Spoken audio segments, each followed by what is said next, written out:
Le professeur Salam Kavabibi nous a fait l'honneur d'être le 8e lecteur de la conférence Hippolito. Et nous sommes très grés à lui pour avoir accepté l'invitation de la Fondation Ugo La Malfa d'être avec nous. Le professeur Kavakivi, il est un très connu expert syrien d'origine, il est très connu expert des problèmes du Moyen, du Proche-Orient, du Moyen-Orient et de la Syrie en particulier. Il est le vice-directeur de l'initiative pour la réforme du monde arabe, qui est une think tank qui regarde les questions de la Syrie en particulier et en général du monde arabe. Il enseigne à Sciences Po à Paris et il est aujourd'hui avec nous à Rome pour une conférence qu'il va faire dans la bibliothèque de la Chambre des députés sur la situation de la Syrie aujourd'hui. Je vais lui demander, aujourd'hui nous sommes au 8 de juillet, quelle est la situation en Syrie, comme vous la voyez, cher ami? La situation humaine est catastrophique. Une destruction presque systématique des villes, même les plus grandes comme Homs et Alep.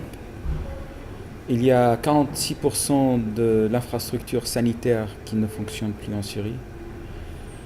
Il y a 6 000 déplacés à l'intérieur de la Syrie et 3 millions de réfugiés à l'extérieur de la Syrie.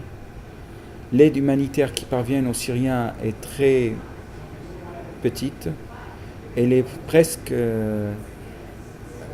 insuffisante pour assurer une semaine pour la vie de ces gens-là. En même temps, la guerre contre les civils continue tous les jours. Il y a un bombardement massif quotidiennement, et notamment maintenant de la ville de Homs, qui est la 3e ville en Syrie. 80% de la ville ancienne de Homs a complètement disparu. Il y a aussi un statu quo au niveau militaire.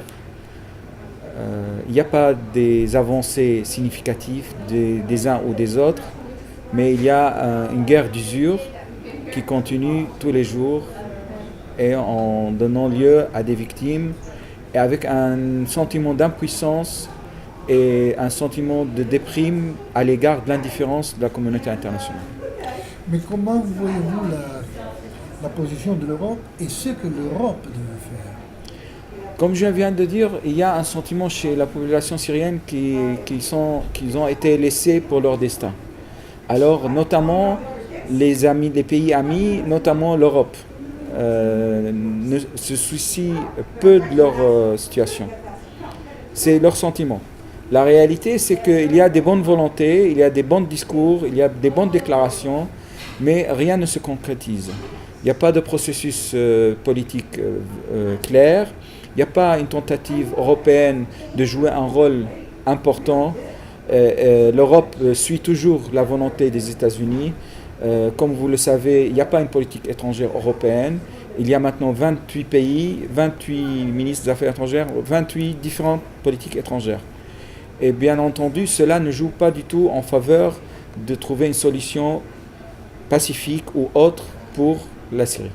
Je voudrais encore vous demander, on a lancé, les Russes, ils ont lancé l'idée d'une conférence internationale qui va se tenir, ou devrait se tenir à Genève, à juillet, on disait, maintenant on dit à septembre ou octobre.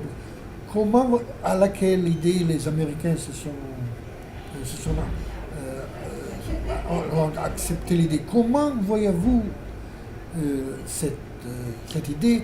Est-ce que ça peut être une occasion de discuter ou il faudrait avoir un ordre du jour plus clair qui donne clair l'idée qu'il faut changer de régime?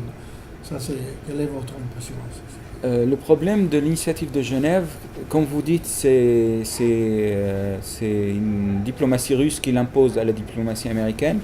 La diplomatie américaine se sent dépourvue d'initiatives, hésitante, contradictoire. Il y a une possibilité que les Russes avancent sur le sujet et les Américains acceptent. Par principe, le processus politique est nécessaire et souhaitable. Mais il faut que ce processus ne se transforme pas comme les négociations entre Israël et les Palestiniens. Des négociations éternelles, sans agenda, sans contenu, juste pour dire qu'on est en train de négocier. Il ne faut pas non plus que ça soit basé seulement sur la déclaration de Genève de août 2011, qui n'a pas donné du tout de contenu consistant, qui a été interprété par tout le monde d'une façon différente. Il y avait l'interprétation russe, américaine, européenne, syrienne, de l'opposition et du pouvoir. Alors ce n'est pas un texte clair. Si on va baser un processus de discussion et de dialogue pour l'avenir sur un contenu obscur, je ne crois pas que ça va aboutir à quoi que ce soit. Je vais vous faire une dernière question. L'opposition syrienne a demandé maintes fois que les pays européens et les États-Unis imposent une no-fly zone comme la solution qui pourrait au moins régler la situation de cette lutte civile si dramatique que vous avez dit dans votre première réponse.